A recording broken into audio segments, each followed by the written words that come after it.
Humanang sa gunsong linog sa Mindanao niadtong Oktubre, karong adlaw lang usa ka mas kusog nga linog ang mitayog sa kadagatan nga sakop sa Indonesia nga duol lang sa Mindanao. Ana ang report ni Argil Relator. Sa record gikan sa PHIVOLCS, gitayog og magnitude 7.4, diin gitawag na nga major earthquake ang Molucca nga sakop na sa Indonesia.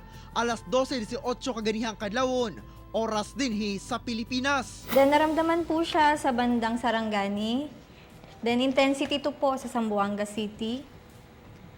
Then dito po sa part ng Sarangani, nagkaroon din po tayo ng intensity 1 based po sa mga seismic staff station po nandoon sa ating mga stasyon. Dili sama sa sagunsong linog sa Mindanao nga sa yuta ang epicenter.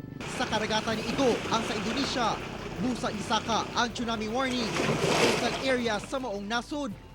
Anaa sa lampas 20 ka aftershocks ang natala. Bisan pa man og dunay nabati nga instrumental intensities ang pipila ka lugar sa Mindanao, gihang gitayog sa kusog nga linog ang karagatan nga nahilakip sa area of responsibility sa nasod Indonesia. Walay angay ikabalaka. Sanglit sa gipagula nga advisory sa PHIVOLCS, walay direct tsunami threat dinhi sa nasod Pilipinas. Pagka alas 3:33 sa kadlawon, giigo og magnitude 3.4 nga linog ang Sarangani, Davao Occidental.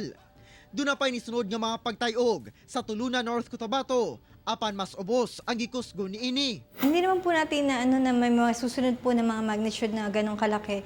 Pero dahil po malapit tayo sa dagat, so meron po tayong mga tsunami na pwede pong mai-record kung magkakaroon po ng magnitude 7.2.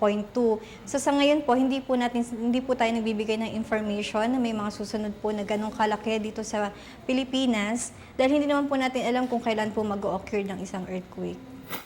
Duha ang klase sa linog, ang tectonic quake nga resulta sa pagbangga sa mga bato, ilalom sa yuta nga mo'y sagad hinungdan sa linog, ug ang volcanic quake nga resulta sa pagbuto sa bulkan.